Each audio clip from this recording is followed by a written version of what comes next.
न जाने कितने ऐसे लोग हैं जो गरीबी से लड़ते हुए अपने परिवार का पेट पालने के लिए पूरा जीवन मेहनत करते हैं, लेकिन इंसान में अगर शिद्दत हो तो उसका हर सपना जरूर पूरा होता है।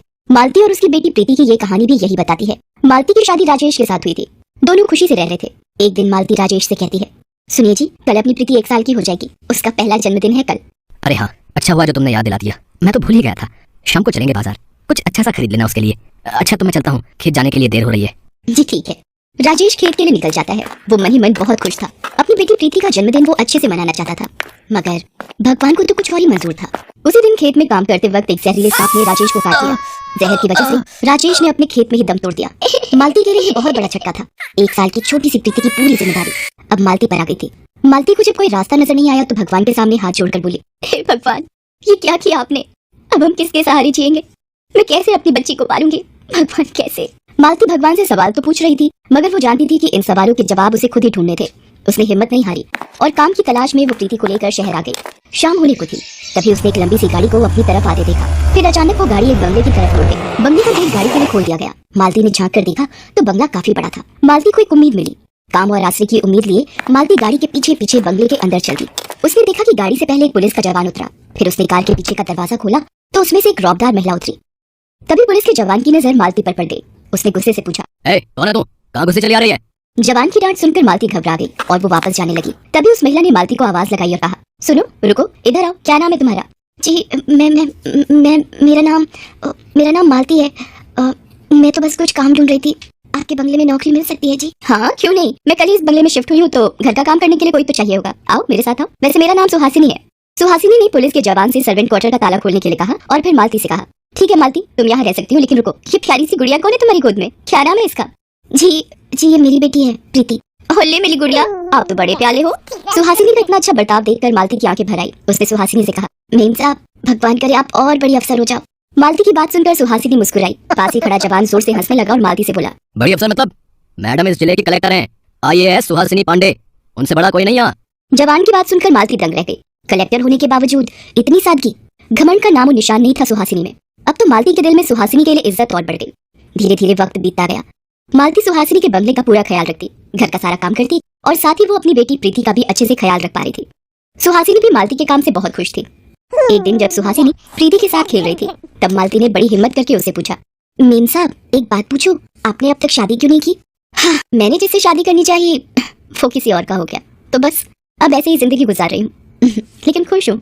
आंखों में नमी लिए सुहासिनी हल्का सा मुस्कुराई और वहां से चली गई। मालती ने तय किया कि वो दोबारा कभी इस बारे में सुहासिनी से बात नहीं करेगी और उसका दिल नहीं दुखाएगी। एक दिन सुहासिनी जब ऑफिस से लौटी तो उसके हाथ में कुछ खिलौने और पेंसिल कॉपी थी। सुहासिनी ने आवाज लगाई, अरे प्रीति, कहाँ है मेरी गुड़िया? देखो तो आंटी आपके लिए क्या लाई है। सुहासिनी प्रीति से बहुत प्यार करने लगी थी। प्रीति भी सुहासिनी की आवाज सुनते ही सब कुछ छोड़कर उसकी तरफ भागी चली आई। प्रीति नए खिलौनों और पेंसिल कॉपी को देखकर बहुत खुश हुई। सुहासिनी ने देखा कि प्रीति ने सारे खिलौने एक तरफ रख दिए और पेंसिल पकड़कर कॉपी में आड़ी तिरछी लाइन बनाने लगी। उसे ऐसा करता देख सुहासिनी को बहुत अच्छा लगा और मालती से बोली, लो मालती, देख लो, तुम्हारी राजकुमारी ने खिलौने छोड़कर पेंसिल पकड़ ली है। मालती, तुम बिल्कुल परेशान मत होना।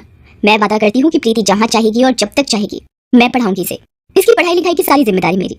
ये कहकर सुहासिनी वहां से चली गई और मालती उसे कुछ कह ही नहीं पाई। उसके लिए तो सुहासिनी भगवान का रूप लेकर आई थी। धीरे धीरे वक्त गुजरता गया और प्रीति बड़ी होने लगी। सुहासिनी उसकी पढ़ाई का सारा खर्च उठा रही थी। इसके अलावा जब भी उसे वक्त मिलता वो खुद भी उसे पढ़ाती। देखते ही देखते प्रीति ने पहले 12वीं में टॉप किया और फिर कॉलेज में भी। लेकिन उस दिन की बात ही कुछ अलग थी। सुहासिनी की गाइडेंस में प्रीति ने यूपीएससी की परीक्षा बहुत अच्छी रैंक के साथ पास कर ली थी। रिजल्ट आने के बाद प्रीति की खुशी का ठिकाना नहीं था। आंटी आंटी, माँ कहाँ हो आप दोनों जल्दी आओ। तभी दरवाजे के पीछे से मालती और सुहासिनी दोनों अपने हाथों में मिठाई लिए प्रीति के पास आए। तुमने यूपीएससी क्रैक कर दिया ना, तो क्या ये बात मुझे नहीं पता चलेगी? मेरी गुड़िया रानी, I am proud of you. Malti की आंखों में आंसू थे। उसे मिठाई खिलाई और फिर सुहासिनी के पैरों में गिर पड़ी। मेम साहब, मैं कैसे आपको शुक्रिया अदा करूं? आप भगवान हो हमारे लिए। आज के जमाने में इतना कौन सोचता है किसी के लिए? तुम मेरी अपनी हो मालती, और गुड़िया तो है ही मेरी बेटी। चलो अब एक काम करो, जल्दी से तुम दोनों तैयार हो जाओ, तुम दोनों के लिए एक सरप्राइज है। सुहासिनी मालती और प्रीति को कार में बैठाकर निकल पड़ती है। रास्ते में प्रीति सुहासिनी से पूछती है, हम कहाँ जा रहे हैं आंटी? आज मैं तुम्हें अपना असली घर दिखाने ले जा रही हूँ। अच्छा सच्ची? आज तक तो आपने कभी इस बारे में कुछ नहीं बताया। सुहासिनी मुस्कुरा देती है और कुछ नहीं कहती। थोड़ी देर बाद कार एक बड़े से बंगले के सामने पहुंच जाती है। वो तीनों कार से उतरते हैं। मालती और प्रीति बंगला देखकर हैरान रह जाते हैं। उस बंगले में सिर्फ एक बुजुर्ग महिला रहती थी, जिन्हें देखते ही सुहासिनी का चेहरा खिल उठा। वो खुशी से बोली, माँ कैसी हैं आप? मैं अच्छी हूँ बेटा, तुम कैसी हो? इस बार बड़े दिन लगा दिए आने में। हाँ माँ, एक जरूरी काम में लगी थी। सभी लोगों ने मिलकर खाना खाया और थोड़ी देर रुकने के बाद वहां से जाने लगे। सुहासिनी ने बुजुर्ग महिला के कान में कुछ कहा, जिसके बाद उन्होंने प्रीति के सिर पर हाथ रखकर उसे आशीर्वाद दिया। फिर तीनों उस बंगले से बाहर आ गए। कार में प्रीति ने सुहासिनी से पूछा, आपकी मम्मी कितनी अच्छी है आंटी, और आपने कभी बताया नहीं कि आपका असली घर इतना बड़ा है। सुहासिनी ने प्रीति की बात का कोई जवाब नहीं दिया। जब कार बंगले से बाहर निकली तो प्रीति ने गौर किया कि बंगले के बाहर लगी नेम प्लेट पर लिखा था तृप्ति सिंह और नीचे लिखा था रिटायर्ड IAS। प्रीति ने नेम प्लेट पढ़ते ही सुहासिनी से पूछा, आपकी मम्मी भी IAS ऑफिसर थी आंटी, आपने बताया क्यों नहीं आज तक? वाह, बेटी भी IAS और मम्मी भी IAS, क्या बात है।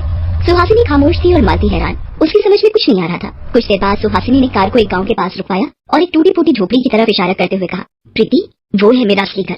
यहाँ मैं अपनी माँ के साथ रहती थी। मेरे पापा, मेरी माँ और मुझे छोड़कर चले गए और मेरी माँ मुझे लेकर शहर आ गई। तृप्ति मैडम ने हमें खाना दिया, सहारा दिया और मुझे पढ़ाया लिखाया।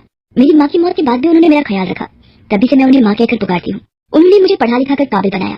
मुझे अच्छे से याद है, जब मैं कलेक्टर बनकर उनके पास गई तो उन्होंने मुझसे कहा था, सुहासिनी बेटा, तुमने मेरी मेहनत सफल कर दी, मुझे तुम पर बहुत गर्व है, लेकिन तुम्हें यही नहीं रुकना है। अभी कई ऐसी बेटियां हैं जिनके सपने अधूरे ही रह जाते हैं और एक कलेक्टर होने के नाते अब से तुम्हारा हर काम समाज की भलाई के लिए होना चाहिए।